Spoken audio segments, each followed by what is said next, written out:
When Stephen Hawking called Sheldon's work quite a boner and the genius physicist fainted on screen, the studio audience went absolutely wild. But that's just number 10 on our list. Stay with me because the number 1 spot features a wedding crasher so legendary that even the officiant started crying. Let's start the countdown at number 10. Professor Hawking, it's an honor and a privilege to meet you, sir. I know. The Big Bang Theory pulled off something incredible in 2012 when they got the actual Stephen Hawking to appear on the show. Not just a voice cameo, but an in-person appearance that left the studio audience speechless. Howard lands a job maintaining Hawking's wheelchair equipment, and Sheldon absolutely loses his mind trying to meet his intellectual equal. That's nice. Too bad it's wrong. What do you mean, wrong? You made an arithmetic mistake on page 2. It was quite a boner. The build-up was perfect. Sheldon had to complete humiliating tasks like polishing Howard's belt buckles and wearing a French maid outfit just for the chance to meet his hero. When Sheldon finally walks into Hawking's office, clutching his groundbreaking paper about the Higgs boson particle, you can feel the tension. Hawking praises Sheldon's brilliant mind and then drops the bombshell that the paper is completely wrong due to a math error on page 2. No, of course not. It's just, I was thinking, oh gosh golly, I made a boo-boo. And I gave it to Stephen Hawking. Sheldon frantically checks his work, realizes the mistake, and faints right there. It's really you.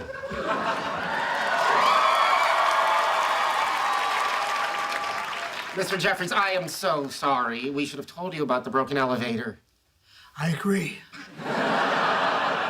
The episode drew 13.29 million viewers and reminded everyone why this show was special. But wait until you see the comedy icon who finally won his first Emmy after decades in the business, thanks to this show. Comedy legend Bob Newhart brought something genuinely special to The Big Bang Theory as Professor Proton, Sheldon's childhood TV hero. The studio audience knew they were watching television history when Newhart first appeared. Professor Proton said I should call him Arthur.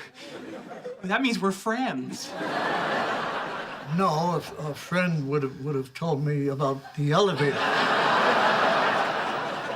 The character worked brilliantly because Newhart played him as a washed-up children's science show host who's uncomfortable with Sheldon's obsessive fandom. When Sheldon and Leonard literally hire Professor Proton to come to their apartment, the awkwardness is perfect. Newhart's trademark deadpan delivery made every line land.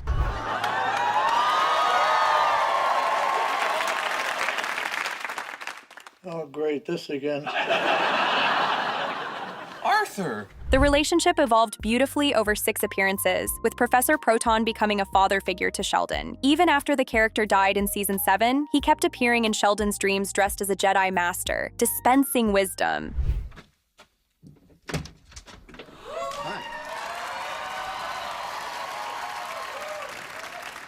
The audience always gave Newhart huge reactions because they understood they were watching a master at work, finally getting the recognition he deserved on a show that celebrated the nerdy passions he helped inspire. Bob Newhart made us laugh, but coming up at number 8, we've got a Star Wars legend who made us cry actual tears during what should have been a comedy scene. The season 11 finale delivered what might be the most perfect guest appearance in sitcom history. Mark Hamill as the wedding officiant for Sheldon and Amy's marriage wasn't just fan service, it was storytelling genius. What is he doing here? I found his dog and guilted him into officiating the wedding. Don't tell Sheldon, that's a surprise. Wait, I thought Will was officiating the wedding. Yeah, so did he. The setup alone had the audience losing it. Howard finds Hamill's dog named Bark Hamill. The runner-up name was Honey Baked Hamill. And when the Star Wars legend comes to collect his pet, Howard asks for a favor. That favor? Officiating a wedding between 2 socially awkward scientists. Mr. Mark, when you were on the Wookiee home planet, how did you even understand what they were saying? I don't remember ever being on a Wookiee home planet. Why aren't there tires on any of those Star Wars vehicles? I'm sure some of them had tires. Actually, they don't. I mean, the HAVW A5 turbo tank has metal gripping wheels, but I wouldn't call them tires. The ceremony got delayed, so Howard had Hamill field Star Wars questions from the wedding guests for 45 minutes. Well, that was unexpectedly beautiful. I might need a minute. But the audience completely lost it during Amy's vows. She delivered this beautiful, heartfelt speech about how she never thought she'd find love until she met Sheldon. The camera cuts to Mark Hamill, and Luke Skywalker himself is openly weeping. If you're enjoying this countdown, hit that like button right now. Trust me, the next guest star actually called the police on one of the main characters, and somehow that made him even more popular. Can't believe it. Gonna meet Stan Lee. Stan Lee's appearance in 2010 was the peak of Big Bang Theory, and the studio audience knew they were watching something legendary unfold. The Marvel mastermind was supposed to do a signing at the comic book store, but Sheldon had to miss it because of a court appearance. The guys not only met Stan Lee, but went out for gelato with him afterward, and when they tell Sheldon, his devastation is palpable. Sweetie, I don't know if we're gonna have cookies or he's just gonna say hi or really what's gonna happen, so just let me talk and... Yeah. Stan Lee? Oh, damn. Penny feels terrible, so she drives Sheldon directly to Stan Lee's house unannounced. When Lee opens the door wearing a Fantastic Four bathrobe, the audience goes crazy. Do you think you can just ring my doorbell anytime you want? I mean, why don't you just come on in and watch the Lakers game with me? Well, I'm not much of a sports fan, but thank you. What makes this scene brilliant is Stan Lee's impeccable sarcasm. He sarcastically invites Sheldon in to watch the Lakers game, and Sheldon, being Sheldon, completely misses the sarcasm and tries to enter. And Jody, call the police! Nice to meet you. Sheldon ends up with a restraining order from Stan Lee, and he's absolutely thrilled about it. This is for you. An original Minton package Wesley Crusher action figure. I remembered your story about the time you went to a convention when you were a kid to get one signed and I didn't show up. Look at what I wrote. To Sheldon, sorry this took so long. Your friend, Will Wheaton. It's my last one.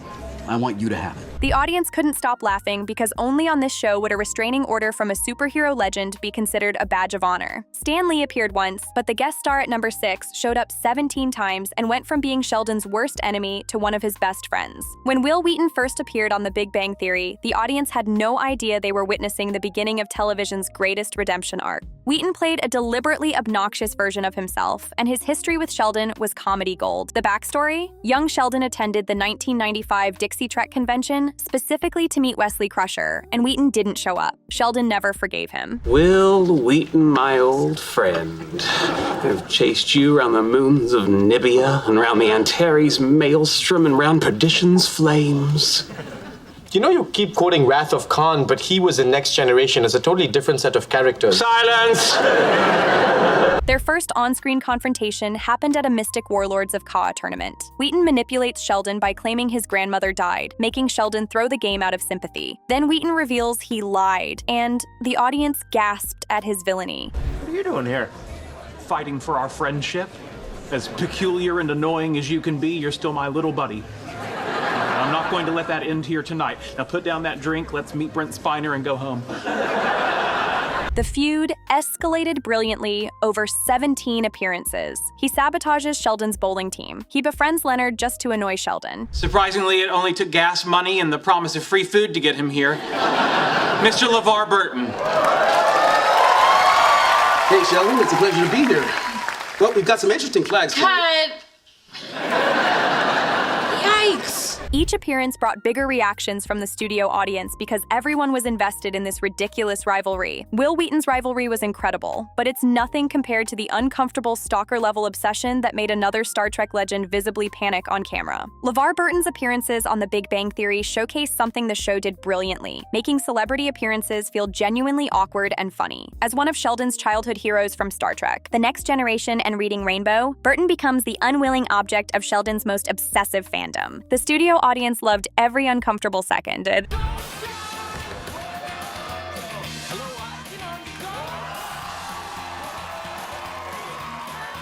I don't think so. I am so done with Twitter. The first time Burton appears, Sheldon invites him to a party, and Burton actually shows up. The audience couldn't believe it. LeVar Burton! LeVar Burton! What are you doing here?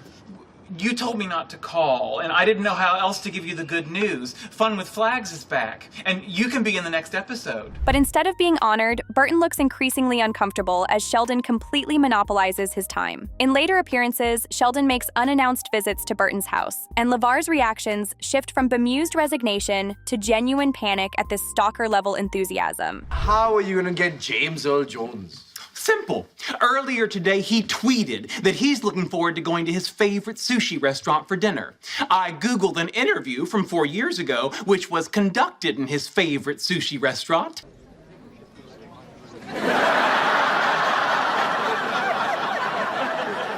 The audience's reactions got bigger with each appearance because they could see Burton playing a version of himself who deeply regrets his career choices. We're halfway through, and things are about to get wild. At number 4, the voice of Darth Vader himself teams up with Sheldon for the most unexpected night out in television history. Nobody expected James Earl Jones to be this much fun. When Sheldon's friends ditch him at a convention, he ends up meeting his idol, the voice of Darth Vader himself. The studio audience erupted when Jones first appeared on screen, but what followed was even better than anyone imagined. Care to join me?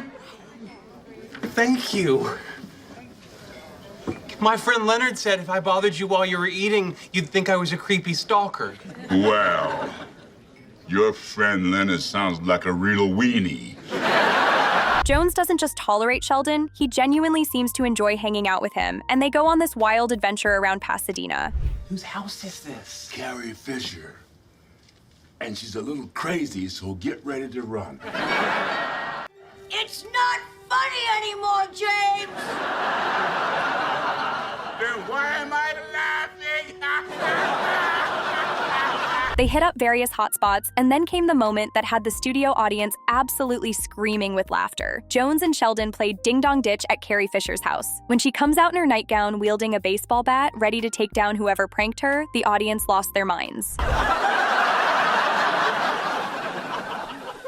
Ah, Sheldon, this is the perfect end to a perfect night. Okay. 2 Star Wars legends in one episode, and they're acting like mischievous teenagers. But the real twist came at the end. After this amazing night out, Jones becomes obsessed with Sheldon and wants to hang out every single night. Even if I wanted to introduce you, there is no room in his schedule. I mean, look at this itinerary. I meet him at his hotel first thing tomorrow morning, then we're on the go all day long. The tables completely turn, with Jones as the clingy friend and Sheldon trying to establish boundaries. The audience loved this because it subverted expectations perfectly. Now we're entering the top 3, and if you haven't subscribed yet, do it now because you're not going to believe who's coming up. When Bill Gates agreed to appear on The Big Bang Theory, it represented something unique in the show's history. This wasn't a sci-fi actor or comic book legend. This was one of the most influential people in modern technology. Someone who fundamentally changed the world these characters study and love. The studio audience understood they were watching something extraordinary. I totally just saw what hotel he's staying at. What are we waiting here for? For Penny to walk down the stairs, get in her car, and drive away. Right, smart. The setup was perfect. Penny's pharmaceutical company is hosting Bill Gates for a tour, and she mentions it casually at dinner. Leonard, Howard, and Raj immediately hatch a plan to accidentally bump into one of their heroes. Cooler. Oh my God, oh my God, oh my God, oh my God, oh my God. Mr. Gates, I'm Dr. Leonard Hofstadter. We've actually met before. Sorry, I don't remember. You've been such a big influence on my life. I mean, ever since I was a little kid, I've looked up to you like a hero. Oh, now I remember. Would you like a tissue? How about a hug? How about a tissue? The enthusiasm from these grown men is infectious. They stake out the building, they strategize, they practically vibrate with excitement. When they finally meet Gates, the reactions from the studio audience match the characters' energy perfectly.